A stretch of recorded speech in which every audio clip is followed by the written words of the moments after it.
años van a durar como un mes. Yo me recuerdo cuando nosotros estábamos en nuestros países, un año era eterno. Un año duraba bastante tiempo. Ahora, cuando venimos a ver, ya se fue el primer mes, y el segundo y el tercero, cuando venimos a ver, se fue completamente el año. Pero yo, escuchando la lección, estaba pensando, y siempre le digo a mi esposa que le doy gracias a Dios, porque siempre encuentro esa partecita donde Dios va complementando todo y lo va llevando a un punto correctamente donde Él quiere que llegue. En la escuela sabática la hermana enfatizó, gracias amor, la hermana enfatizó la adoración a Dios. Mediante el sermón se vaya desarrollando, vamos a llegar otra vez al libro que ella leyó mucho, y me regocija porque veo que concuerda con lo que Dios nos trae esta mañana, el día de hoy. En referencia a esa lectura bíblica, yo sé que es una lectura muy conocida, muy sonada, todo el mundo la conoce de pie a cabeza. Pero hoy vamos a darle como se dice, a profundizar un poquito más los significados que Dios está otorgando en este sábado, para que nosotros podamos entender qué en realidad es lo que esa lectura está enfatizando, tanto para aquella gente en aquel tiempo como para nosotros hoy en día, para que nosotros podamos, como yo digo siempre, sacarle la sustancia que requiere. Vuelvo y repito, es un pasaje muy mencionado, es un pasaje muy leído. Todos nosotros lo hemos leído bastante. Y el tema de este sábado Dios lo está trayendo con el énfasis, la pregunta: ¿podremos estar en el templo de Dios y al mismo tiempo encontrarnos perdidos? Esa es la pregunta que este sermón está trayendo hoy en día, basado en la lectura que Dios nos está proveyendo. ¿Podremos estar dentro del templo de Dios y al mismo tiempo encontrarnos perdidos? Si podemos ver en el pasaje que se acabó de leer, en el libro de Juan, capítulo 3, versículo 1 al 7. Voy a irles, como se dice, highlighting un poquito los puntos que Dios ha tocado para el día de hoy. Había un hombre fariseo que se llamaba, ¿cómo? Nicodemos, ¿verdad? ¿Era quién? Un principal de los judíos, ¿verdad? Jesús le refiere maestro. Gracias, hermano. Jesús lo refiere como maestro. ¿A quién se le otorga la palabra de maestro? Pero Jesús lo reconoce a él como el maestro que él era de los judíos, ¿no? ¿Y qué es lo que un maestro hace? Enseña, ¿verdad? Los maestros enseñan, ¿verdad? Pero hay maestros que enseñan mediante su, como se dice, aprendizaje de teología, mediante su enseñanza de filosofía y de psicología. Pero existe el maestro que enseña mediante el Espíritu Santo, que es la referencia que vamos a aclarar en este momento, porque dice que era un principal entre los judíos. Este vino a Jesús de noche y le dijo, primero vino de noche. ¿Por qué vendría de noche? Escondiéndose, ¿verdad? Porque era un hombre con una reputación bien grande, ¿no? Era un hombre que se estaría bajando de su categoría de maestro, de un hombre con prestigio, para venir a hablar con Jesús. Además de maestro, era un príncipe. Y era un príncipe, ¿verdad? Era un hombre grande, muy grande. Y me gusta la referencia donde le dice rabí. Y de la secta de los fariseos. También. Rabí, sabemos, oigan el término, sabemos que has venido de Dios. Vamos a parar ahí. Sabemos implica ¿qué? Plural, ¿verdad? Entonces quiere decir que no era él solo que estaba representándose en esa entrevista con Jesús. Él está hablando de plural. Sabemos que has venido de Dios como maestro, porque nadie puede hacer estas señales que tú haces si no está Dios con él. O sea, hay un reconocimiento de parte no solo de él, sino que de todas las personas con que se congregaba él, ¿verdad? Respondió Jesús y le dijo: de cierto te digo que el que no naciere de nuevo no puede ¿qué? Pero el reino de Dios. Oigan los términos. Está hablando de ver el reino de Dios. ¿Y qué es lo que Jesús expresa? Jesús fue directo al... ¿Qué es lo que Jesús dice cuando él dice: ha venido ¿quién? El reino de Dios a la tierra. Aquí se está refiriendo, no puedes ver el reino de Dios. Vamos a como dice, a darle un poquito de análisis a esto, ¿verdad?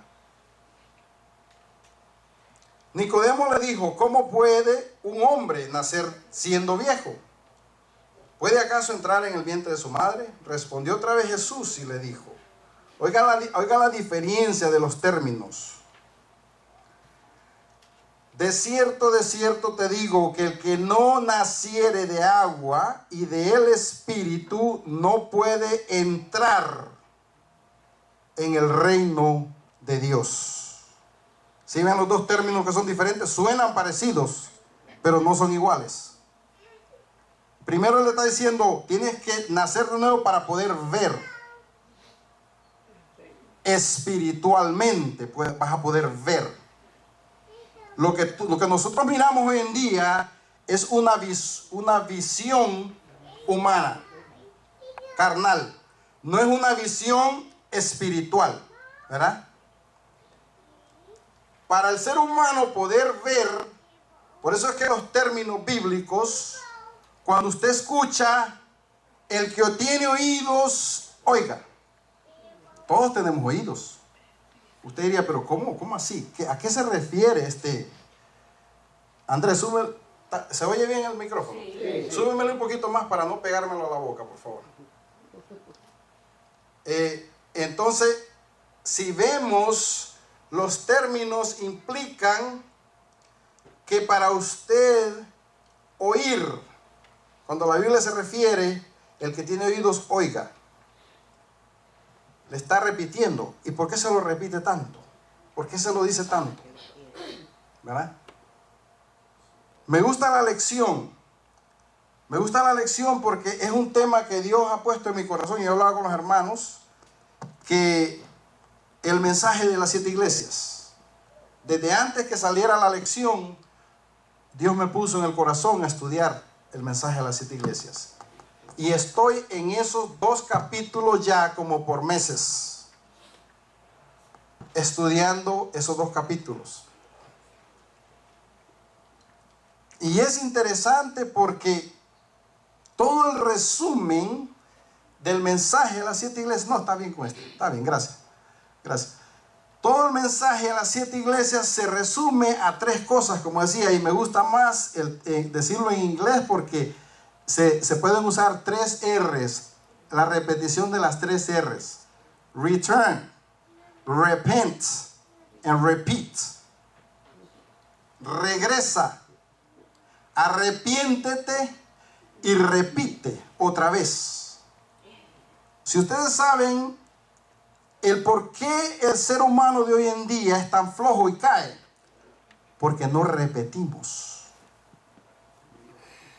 ¿Ustedes saben por qué Daniel no falló ante Nabucodonosor? Porque él vivió bajo una crianza de repetición. En su casa se repetía diariamente la oración, constantemente, y eso él se lo llevó con él, y no hubo rey, ni doctrina, ni nadie que le pudo quitar lo que ya Dios le había dado. Entonces, en la cristiandad de hoy en día nosotros caemos porque somos faltos de repetición. Nos quedamos en las distracciones que el mundo nos ofrece y nos olvidamos de leer la palabra de Dios, que es donde nosotros mantenemos la constancia. Entonces le dice, no puede entrar en el reino de Dios lo que es nacido de la carne, lo que le explicaba ahora mismo yo, ¿verdad? Respecto de la visión, carne es, y lo que es nacido del espíritu, espíritu es. Veamos cómo Jesús le está haciendo abrir los ojos a este hombre que es maestro, porque él no ve, espiritualmente hablando. Él no puede ver, ¿verdad? Entonces dice, no te maravilles que te dije, os es necesario nacer de nuevo. El viento, esta parte me encanta, en la comparación que Cristo Jesús hace para que nosotros podamos entender un poquito lo que significa.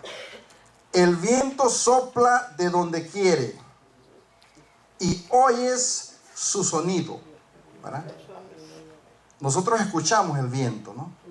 Cuando va corriendo, pero no sabemos de dónde viene ni para dónde va, ¿verdad? Mas ni sabes de dónde viene ni a dónde va. Así es todo aquel que es nacido del Espíritu. Es muy importante la aclaración en este texto. Cuando nosotros leamos, paremos, meditemos, pidamos al Espíritu Santo que nos ayude a entender. Respondió Nicodemo y le dijo, ¿cómo puede hacerse esto? Respondió Jesús y le dijo, ¿eres tú maestro de Israel y no sabes esto? Podemos estar viviendo toda una vida de cristiandad en un templo y estar perdidos. ¿Le pasaba a este hombre? Un hombre rígido, con todas las leyes, con todos los reglamentos, pero estaba totalmente fuera de base, como decimos. Jesús viene a aclarar su mente. Voy a pedir que inclinemos nuestro rostro para hacer una oración. Amante y bondadoso Padre, gracias Padre por su palabra. Ahora le pedimos que su Santo Espíritu nos ayude a entender el resto de su palabra para que nosotros podamos sacarle la sustancia que requiere. En el nombre de Jesús lo clamamos. Amén. Bueno, el punto número 1, este hombre Dios lo describe como maestro. Un maestro que enseñaba.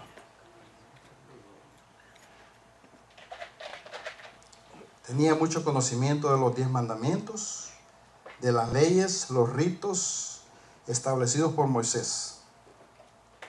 Jesús le declara como una persona que nunca había tenido un encuentro con él. Oigan bien esto.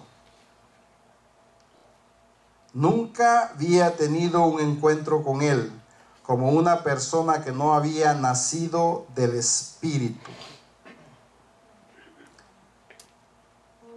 Hermano, ¿nos puede pasar eso a nosotros?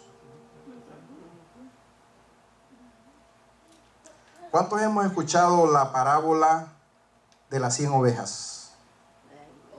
Todos aquí, ¿verdad? Somos bien conocedores de esa parábola, de las 100 ovejas. Eran 100 ovejas. ¿Ustedes sabían de que esa referencia de las 100 ovejas implica no solo a la gente que está perdida en el mundo? ¿Ustedes sabían que implica a los que estamos dentro de la iglesia? Miren, el libro de Mateos, búsquense Mateos para que escudriñemos un poquito esto que les acabo de decir. El libro de Mateos, en Mateos 18:12, se está refiriendo a las ovejas dentro de la iglesia. Y en el libro de Lucas, capítulo 15, versículo 4, se está refiriendo a las ovejas fuera de la iglesia. ¿Ok?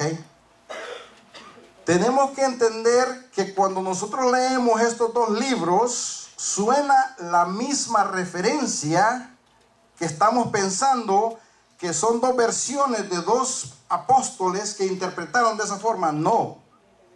Revise a fondo y Mateo le está refiriendo a usted esa oveja perdida dentro de la iglesia. Vamos a leerlo para poder entender un poquito, para que más o menos con el cosa podamos ver. ¿Qué os parece si un hombre tiene 100 ovejas y se descarría? ¿Qué significa la palabra descarriar? Se pierde, se va por otro rumbo. Iba en un camino correcto y se salió del camino. Eso es descarriar, ¿verdad? O sea, le está implicando que esa oveja iba en un camino correcto a un tiempo. ¿Seremos nosotros? Seremos nosotros que entramos al camino y salimos. Descarrió, dice. No dice se perdió. Se descarrió. Oiga el término. Y se descarrió una de ellas y no deja las 99 y va por los montes y busca la que se había descarriado.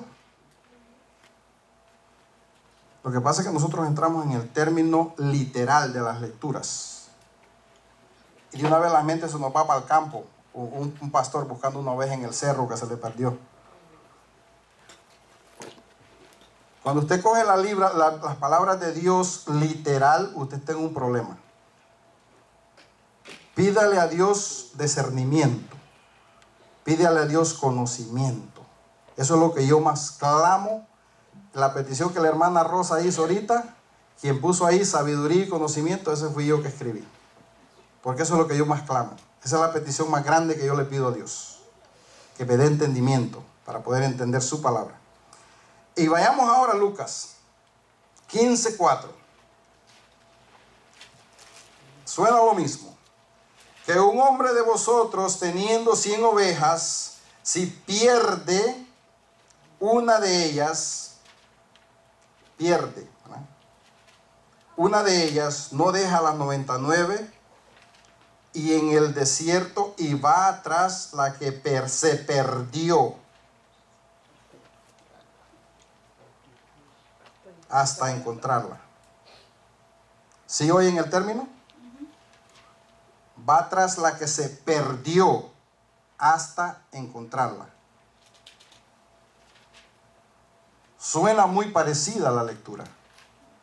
Pero cuando usted profundiza un poquito los dos libros, usted se está dando cuenta que uno se refiere a las ovejas dentro de la iglesia. Oiga lo que dice el segundo capítulo. A los que un día anduvieron en mis caminos y fueron deslumbrados por las vanidades de este mundo y se encuentran perdidos, sin fe y sin esperanza.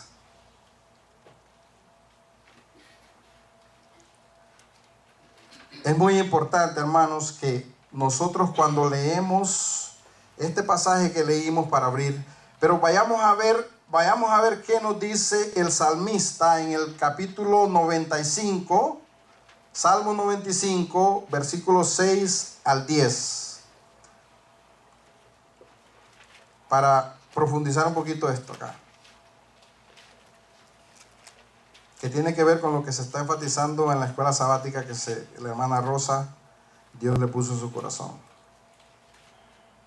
Salmo 95 nos dice: venid, adoremos y postrémonos, arrodillémonos delante de Jehová nuestro Hacedor, porque Él es nuestro Dios, nosotros el pueblo de su prado y ovejas de su mano. si oyeres hoy su voz, no endurezcáis vuestro corazón, como en Meriba y como en el día de Masá en el desierto, que significa, Meriba significa riña y Masá significa examen o prueba. ¿Ok? En el desierto, donde me tentaron vuestros padres, me probaron y vieron mis obras. 40 años estuve disgustado con la nación y dije, pueblo es que divaga de su corazón y no han conocido mis caminos. ¿A quién está hablándole Dios ahí? Al pueblo de Israel que conducía a Moisés. ¿Qué términos que Dios usa? Supuestamente estamos, vamos a traerlo ahora, en el camino. Pero la referencia del primer pasaje que leímos de Juan es que este hombre viene a Jesús y la declaración de Jesús es que él nunca había tenido un encuentro con él. Es una de las preocupaciones más grandes que yo veo en el pueblo de Dios. De que vayamos nosotros a entrar en esa categoría de conocernos la Biblia de punta a punta, pero que nunca hayamos tenido un encuentro personal con Dios. Este hombre era maestro de sinagogas, maestro de judíos, mucho intelecto, mucha teología, pero nunca había conocido a Jesús. Y Jesús le tiene que dar a él el término y el proceso que él tiene que pasar para poder llegar a tener una relación íntima con Jesús. Y es la relación que tú y yo necesitamos hoy en día. No es solo venir a la iglesia. Venir a la iglesia es lo más. Yo siempre digo, hay 3 maneras de nosotros ver que decimos amamos a Jesús. Creer en Cristo Jesús es fácil. Seguir a Cristo Jesús es un poquito difícil. Obedecer a Cristo Jesús es difícil. Nosotros siempre visualizamos cristiandad con asistir a un templo, dar un diezmo y ser buenas personas. No se dice que no es requerido, es bueno, todo eso es saludable. Pero el factor más importante es este: conozco verdaderamente yo a Jesús. Porque si nosotros decimos conocer a Jesús, en nuestras vidas tienen que ocurrir obras. Porque la fe sin obras es muerta. Entonces cuando usted dice yo soy cristiano, usted está diciendo yo imito a Cristo Jesús. Y para usted imitar a Cristo Jesús, primero tiene que haberse arrepentido de corazón, que es lo que la lección está enfatizando. Después tiene que venir a empezar a poner en obra, en marcha su cristiandad. Porque la cristiandad no es solamente decir ya yo soy salvo, ¿verdad? Porque ya yo hice las obras buenas, ya yo no tengo que hacer más. Al contrario, la palabra de Dios dice, nadie será salvo por obras. Oigan bien el término. Usted es salvo para hacer buenas obras, no es al revés. Cuando nosotros entramos en el proceso de salvación es para nosotros hacer buenas obras. Eso es lo que usted significa. Yo tuve una relación íntima con Jesús. Jesús me enseñó a mí que para yo declararme cristiano, conocedor de su palabra, yo tengo que humillarme ante una situación con mi hermano.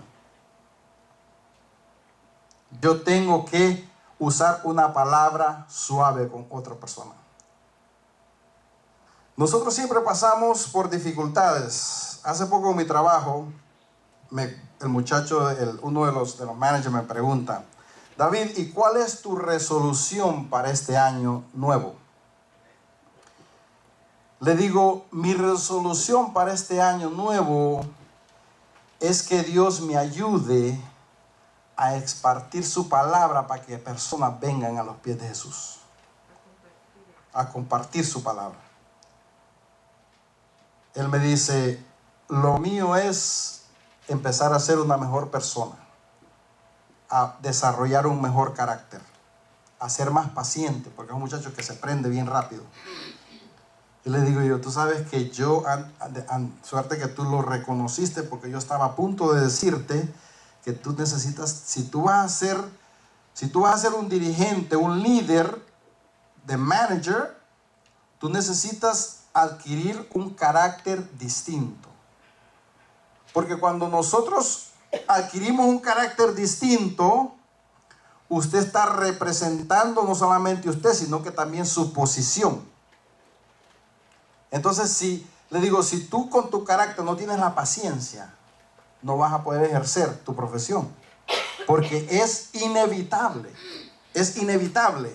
Entonces, usted como cristiano, si tiene un carácter fuerte, ¿será usted realmente cristiano? Vino esta señora al trabajo exigiendo un producto y la señora dice, yo quiero este producto y este producto es el que quiero y me lo tienen que conseguir a como dé lugar, como sea, yo lo quiero.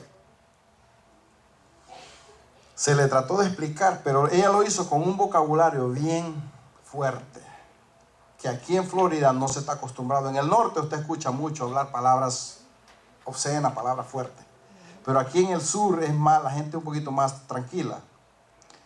Y esta señora vino y exigió y demandó que ella necesitaba y quería ese producto. Entonces el manager se acerca, el manager, el asistente y yo estamos enfrente a la señora. Y dice, le dice el manager, no, pero ese producto que tú tienes ahí es el mismo. Y vino la señora y le dijo un montón de cosas, lo insultó por insultado, sin necesidad. Vinieron él y el asistente y se fueron y me quedo yo solo con la señora. Digo, ay mamá, me tocó a mí ahora solo con esta señora. Pero como dice, la palabra blanda, quita la ira. Yo le dije a la señora, ¿tú de qué parte del norte tú eres? Porque así yo sé que ella no es de aquí, de Florida. Me dice, oh, de New York. Ah, de Nueva York. Ah, ok. Le digo, ¿tú sabías que, le digo yo, ellos no te entienden porque aquí no se habla como en el norte? Yo puedo entender tu forma de ser porque en el norte, yo crecí en el norte. Y yo sé cómo habla el italiano. Yo trabajé con mucho italiano y me pregunta, ¿y cómo tú sabes que yo soy italiana? ¿Entiendes? Porque ellos usan la palabra talk. Cuando un italiano le va a hablar, le usa un término, un acento distinto. Coffee, you know, hablan con ese acento. Entonces me dice, le digo yo, por eso es que ellos se sintieron ofendidos, como tú lo, y cualquiera se ofende. Pero lo estoy haciendo para entrar con ella, a que ella pueda bajarse de su temperamento que tiene, porque se puso allá arriba. Cuando regresa el compañero, después que yo había conversado con ella, le dice ella a él, ¿sabes qué? Te debo una disculpa.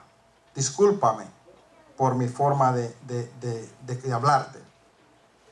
Le dice él, sí, porque yo soy un hombre cristiano y no estoy acostumbrado a ese trato de palabras.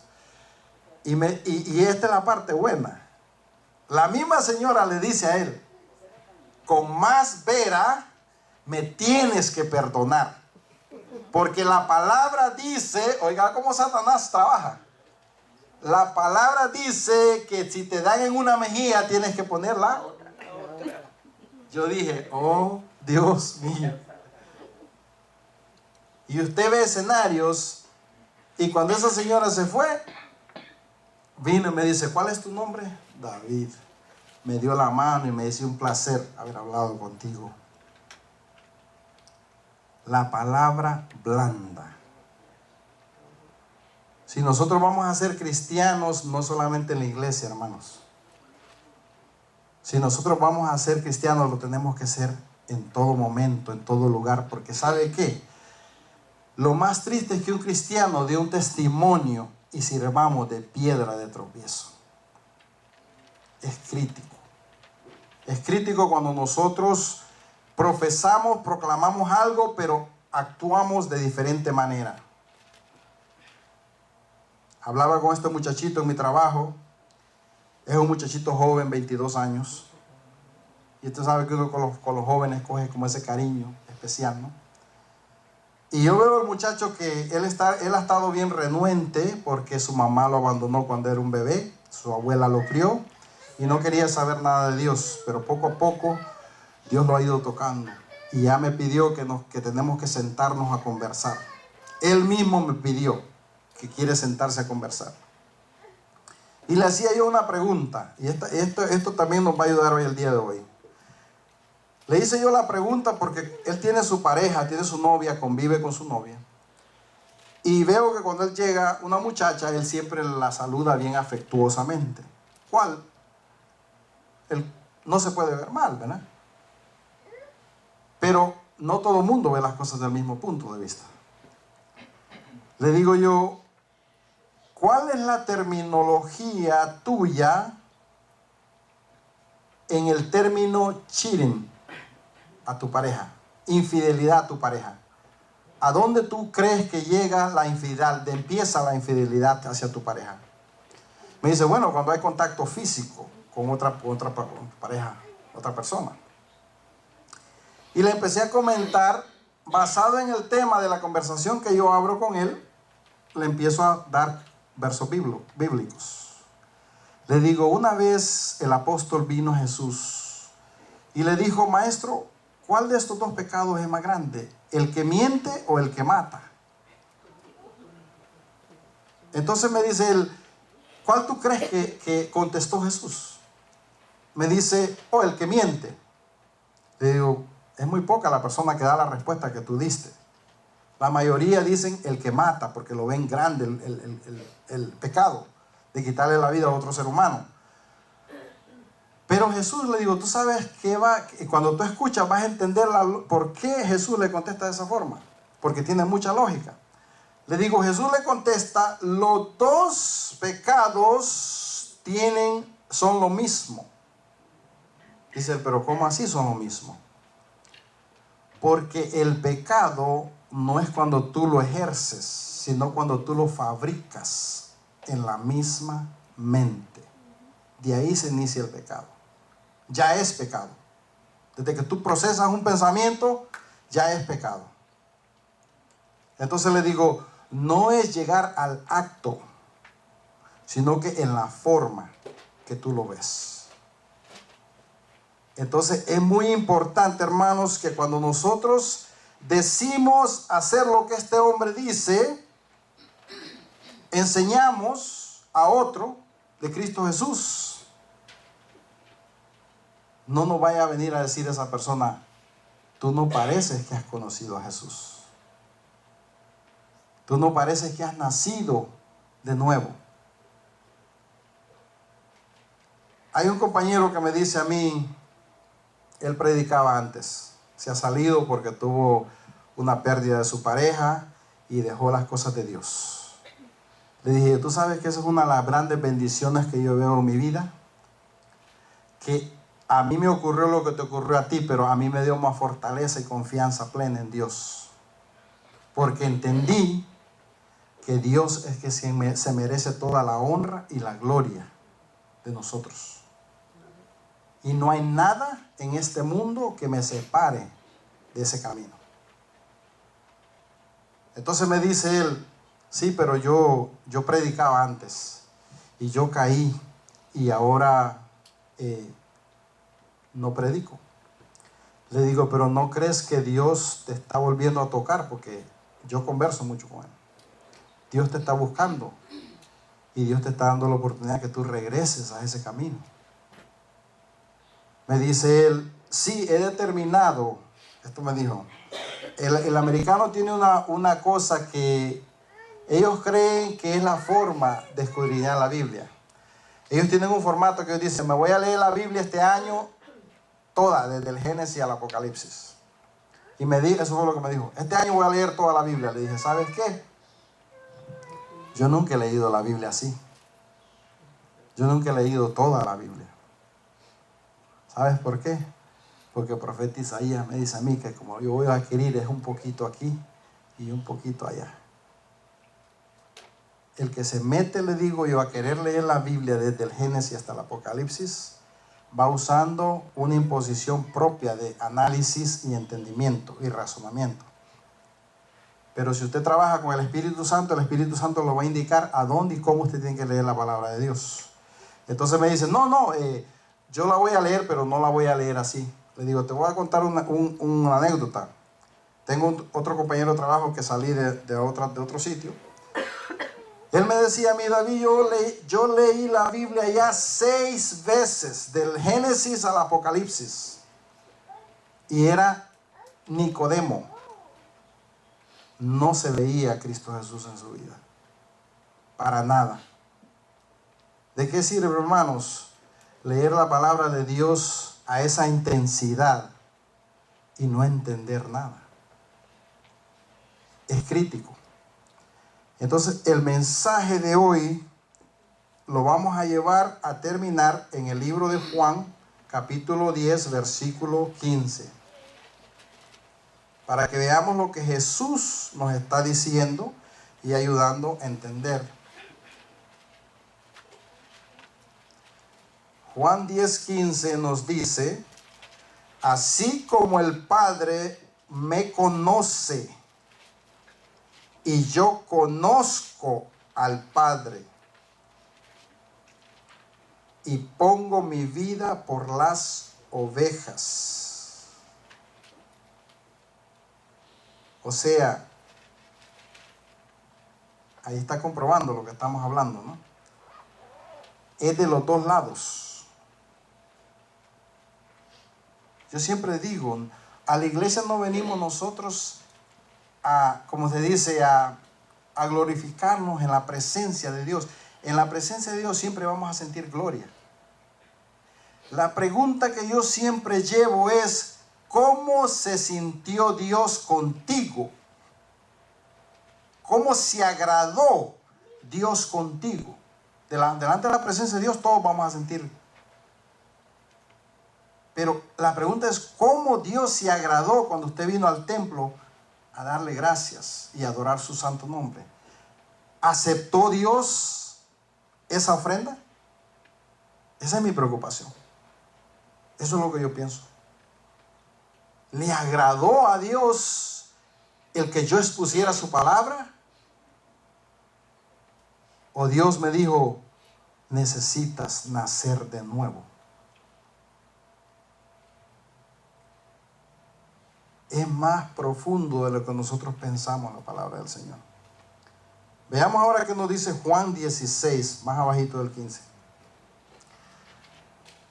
También tengo, esto implica lo que le dije, el versículo de Lucas 15:4. También tengo otras ovejas que no son de este redil. Aquellas también debo traer y oirán mi voz. Y habrá un rebaño y un pastor. Esas palabras son pero muy, si usted se pone a meditar, ¿qué le está diciendo ahí? No habrán 3, 4, 5 doctrinas. No habrán 5, 3, 4, 5 religiones. No habrán 3, 5, 4 evangelios. Habrá una y un pastor. Más nada. Hebreos 13:20 nos dice de esta forma.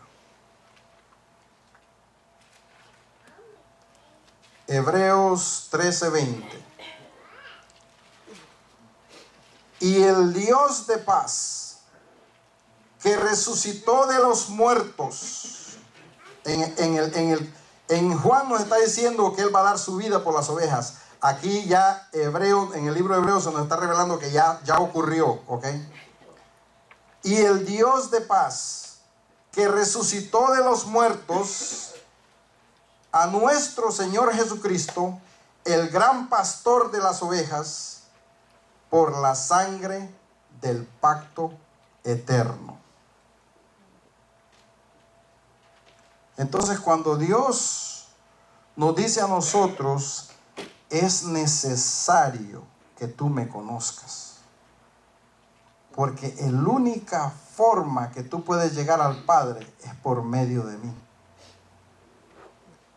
Pero si nosotros no conocemos a Cristo Jesús mediante el Espíritu Santo, hermanos, no somos cristianos.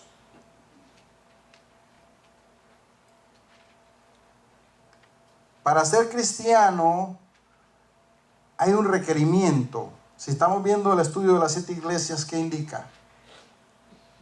Va a haber persecución, va a haber dificultad, van a venir tempestades. Pero si usted es ese pueblo remanente, a usted no lo menea nada. Una de las cosas que yo quiero dejar claro en este día de hoy, que el Señor lo puso en mi corazón, es: si usted es cristiano, no tema a la muerte. ¿Por qué Dios lo puso en mi corazón? No sé. Si usted es cristiano y ya tuvo ese encuentro con Cristo Jesús, y Jesús le conoce, no tema, porque en usted hay una garantía que usted va a resucitar y estar con Cristo Jesús. Amén. Entonces, si nosotros somos cristianos verdaderamente, tenemos que tener esa certeza que el que yo duerma, como la palabra usa el término dormir, porque la muerte es la muerte segunda, que es la que tenemos que preocuparnos. No nos preocupemos por el sueño que viene. Me encanta al respecto de lo que se habló, la hermana estaba hablando en la lección, la batalla. Todos cristianos estamos en una batalla. Me encanta el término que usa Pablo: ya yo peleé la buena batalla. ¿Y en dónde estaba Pablo cuando dijo esas palabras? En una prisión. ¿Cómo así que peleó ya la buena batalla? Esas palabras nos ayudan a determinar a nosotros quién es el cristiano y por dónde va a caminar. Pero si usted, por una circunstancia mínima que está ocurriendo en su vida, ya se va a chicopalar y se va a poner como marchita, como una flor, ¿en dónde está la majestad de Dios en su vida? Hermanos, todos los que estamos aquí, yo sé que tenemos una experiencia fuerte, algunos más que otros. Pero todos hemos pasado por dificultades y circunstancias y tribulaciones. Pero cuando nosotros vemos para atrás esa situación que ya pasó, ¿sabe qué? Su vida espiritual, usted crece en gran manera. Porque usted entendió que quien lo fortaleció y quien estuvo con usted, y usted ve esa promesa realizada en su vida: y yo estaré contigo hasta el fin. Es una promesa que Dios le hizo. Entonces, ¿por qué si la promesa Dios no la dio tan clara, nosotros vamos a estar con dudas? ¿Por qué nosotros vamos a ser cristianos como este hombre Nicodemo, que vamos a profetizar mucho conocimiento, pero poca práctica? Hermanos, que mi buen Dios me les bendiga y que este mensaje Dios les haya traído sea de provecho para cada uno de nosotros. Amén. Vamos ahora a entonar el himno, y escuchemos este himno, porque este himno es una alabanza. Es una alabanza, una plegaria muy bonita que nos ayuda también a entender un poco más a fondo.